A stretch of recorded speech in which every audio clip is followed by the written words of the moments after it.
I am Alex Carter, a 32-year-old man, the owner and CEO of a small but rapidly growing tech company in Austin, Texas. I used to believe that work and family were all I needed. However, I didn't realize that it was precisely my work, the thing I had dedicated my whole youth to building, that would cause me to lose everything. Life never goes according to plan. I once thought that with all my efforts, everything would eventually fall into place. I built the company from the ground up, starting from a cramped office with only a few employees to expanding it and having hundreds of clients. I was proud of what I had accomplished. Yet, as the company grew, it swallowed me whole, and I no longer had time for Emily, my wife. Emily was the woman I fell in love with the moment we met. She was smart, strong, and always made me feel like the luckiest man alive. But as my company slowly expanded, I failed to notice that something else was changing: our relationship. Day after day, I was busy with work, long meetings, and financial reports. Emily started showing up at dinner with a tired, distant expression, sometimes offering only forced smiles. Simple questions about her work that I asked were now met with dull, unenthusiastic responses. I thought she was just exhausted from her job, but then one night I noticed something very different.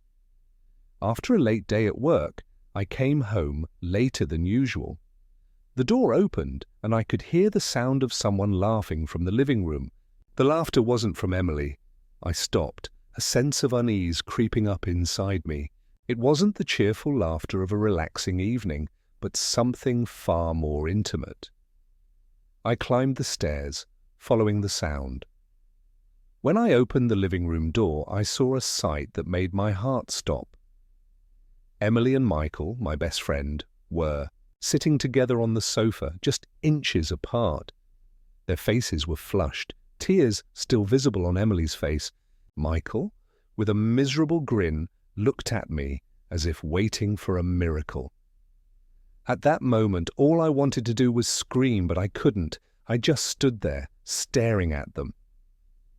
"Alex," Emily burst into tears when she saw me. Her voice faltered, weak, as if she knew there was no explanation that would make sense.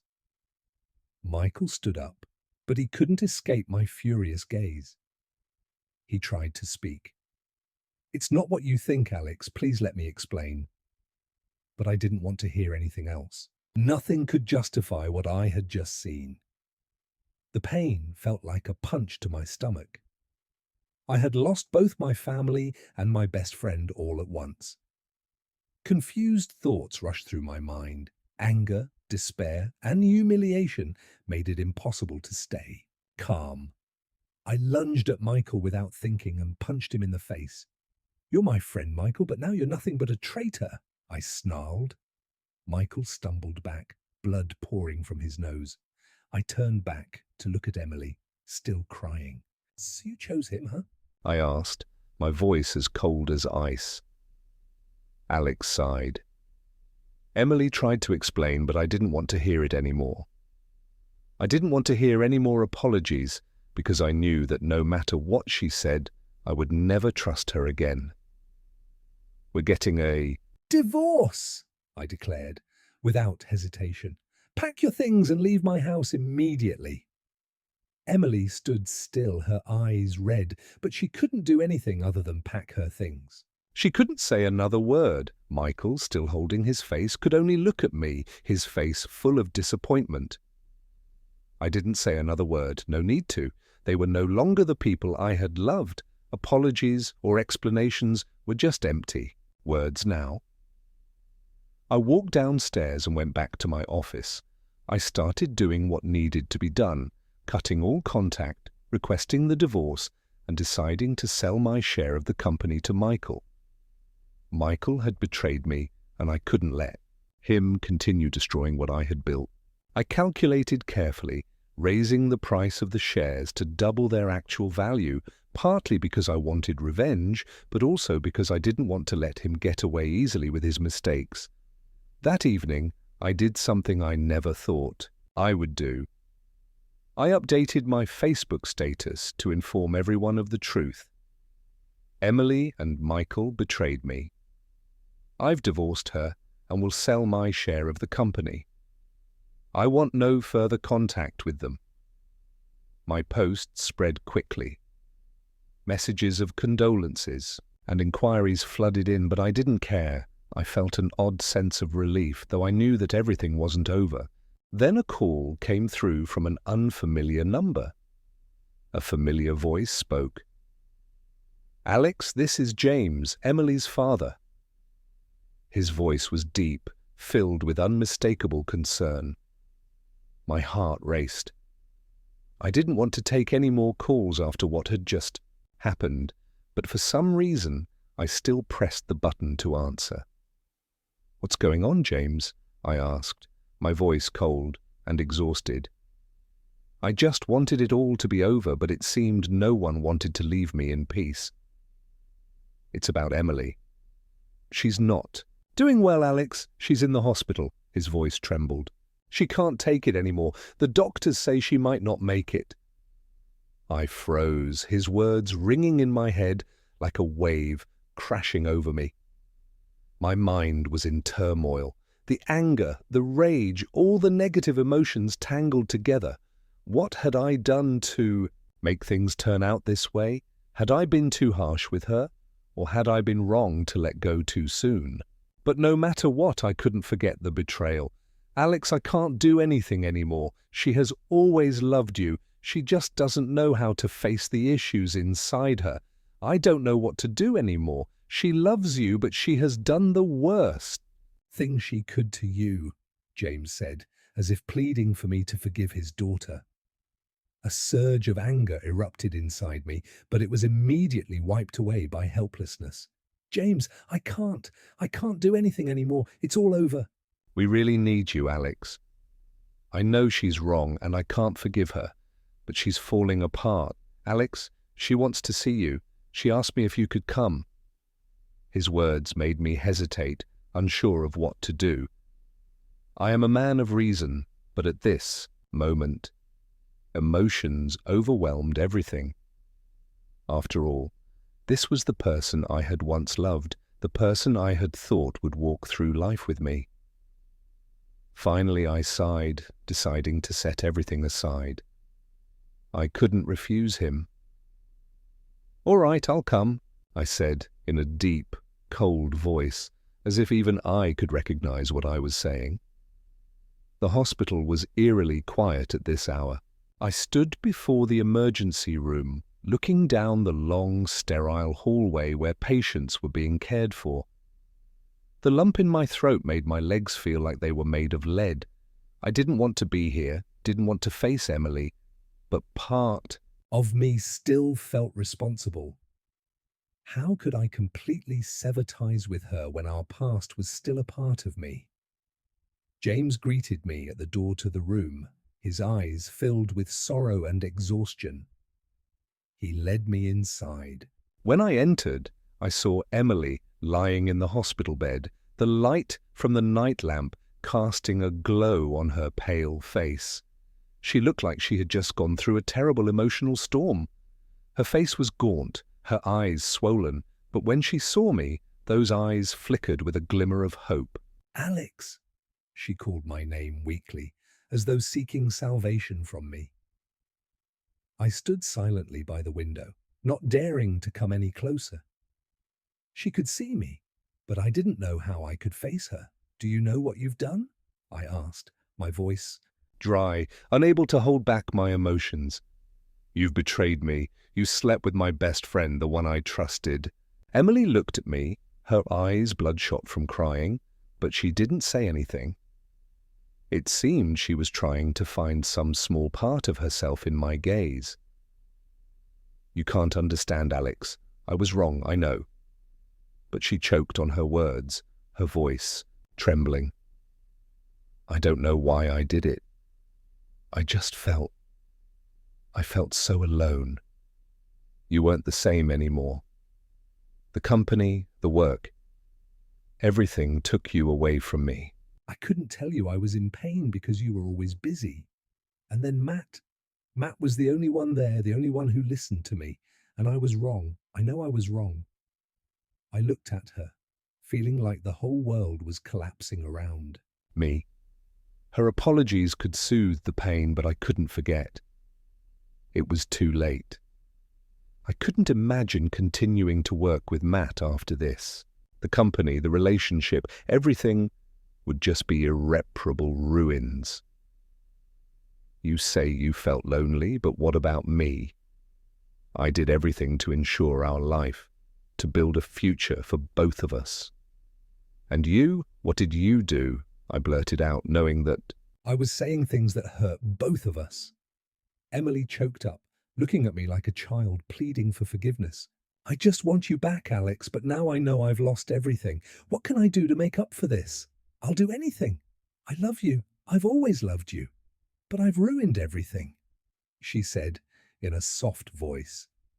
But nothing could change the truth inside me. The anger still lingered like an unhealed wound. Love could save, but it couldn't erase the betrayal.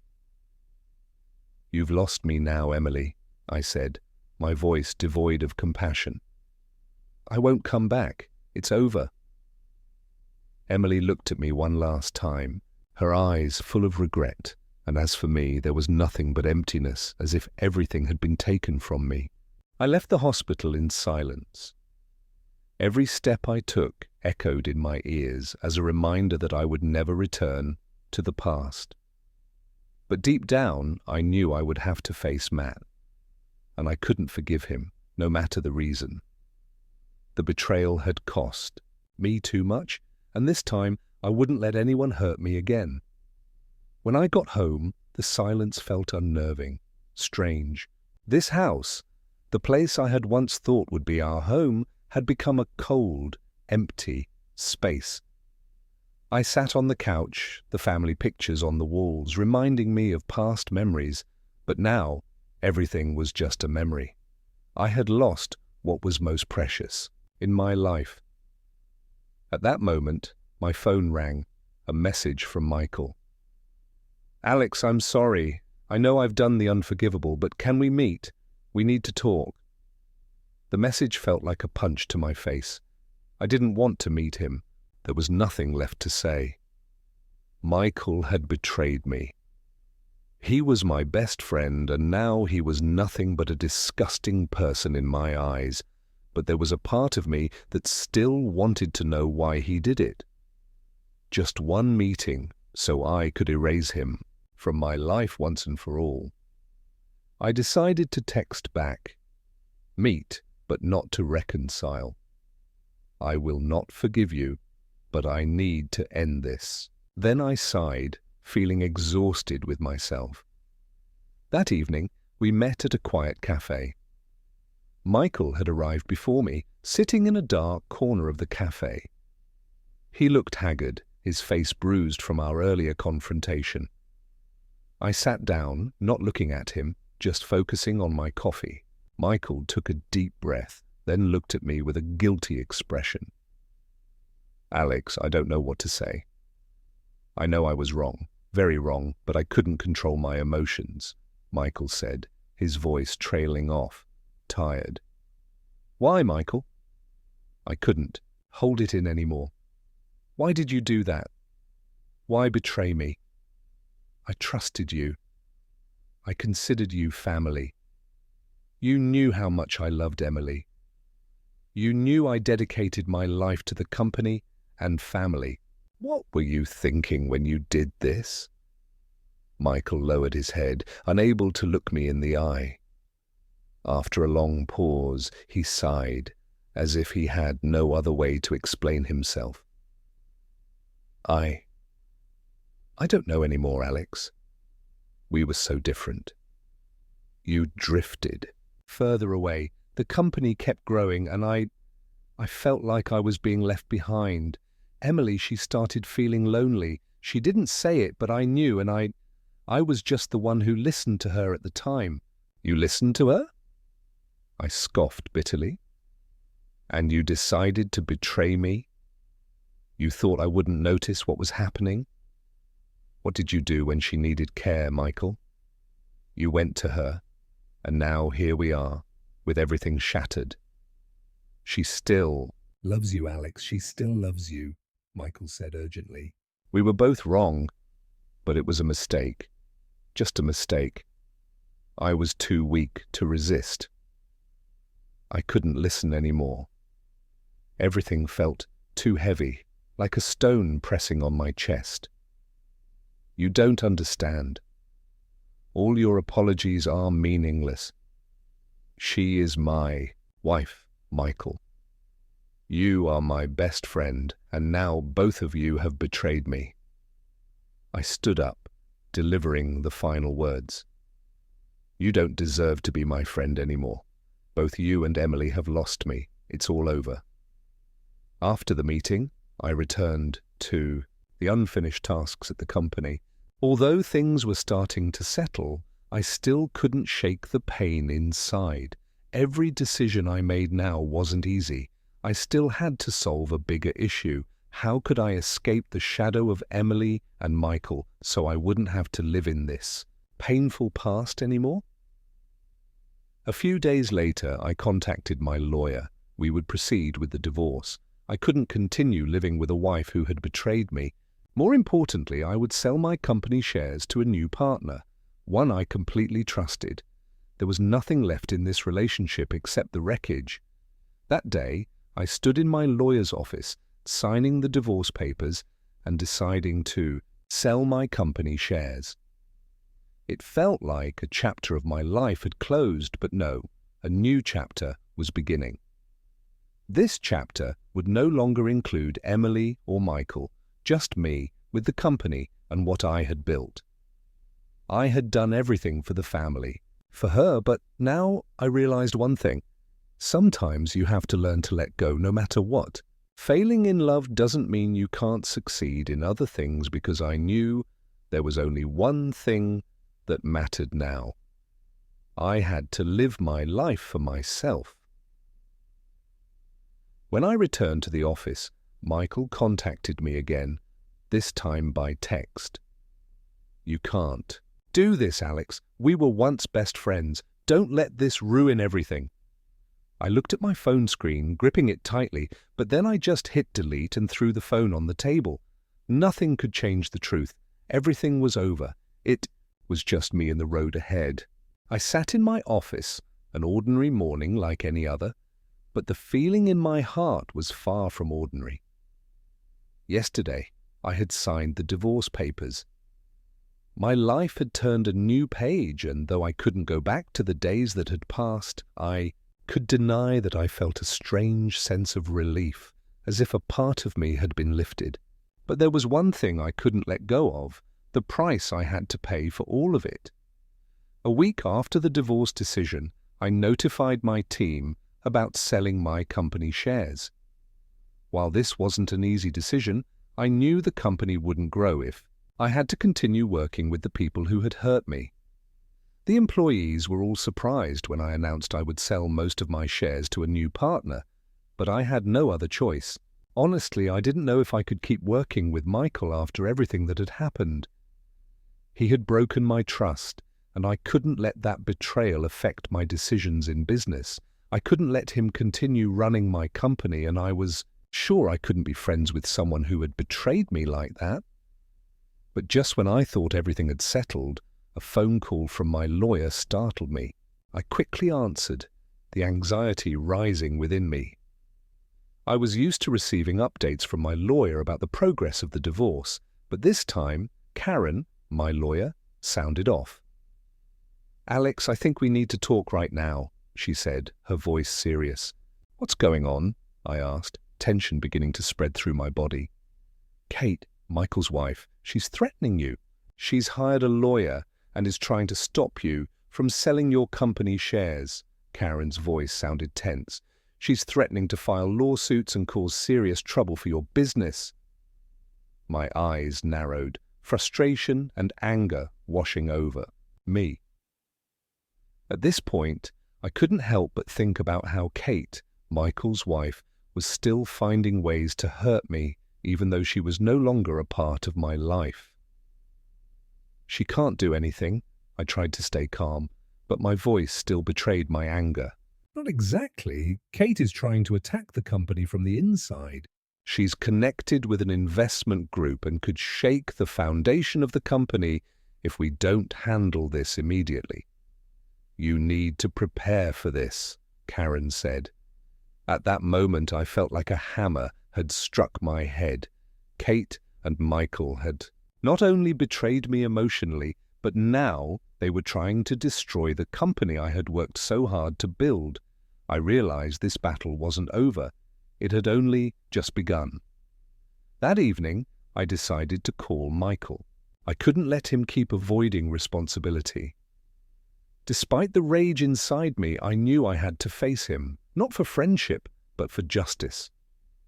I needed to make it clear once again that he couldn't escape the truth. Michael picked up as soon as I called, his voice sounding tired and worried. Alex, I know we've drifted too far apart, but I really don't want things to go any further. What's going too far, Michael? I asked, my voice stern. You and Kate have destroyed everything. This Isn't just a family issue anymore. It's about the company. I can't just sit back and let you continue to hurt me. Alex, I know you're angry, but I can't stand to see our fall into the hands of a scam artist. Kate's just doing everything she thinks is right. You have to understand that I just wanted to protect what we built together. I don't need protection. From a traitor, Michael, I interrupted, my voice cutting through any compromise. I won't let you or Kate keep destroying this company. You will pay for what you've done. I won't let you continue to manipulate me. I hung up without another word. My heart was filled with anger and hatred. All I had ever considered to be friends were now nothing but betrayers, people who had hurt me. The next day, I went to my lawyer's office, determined to take the necessary steps to protect my company. Karen, I want to resolve this once and for all. Do whatever it takes so I can buy Michael's shares. I won't let him destroy what I've built. Karen looked at me seriously, nodding. We're going to face a tough legal battle, but I understand, Alex, we won't let them gain the upper hand. At the same time, I received a text from Emily, a message I hadn't received in a long time.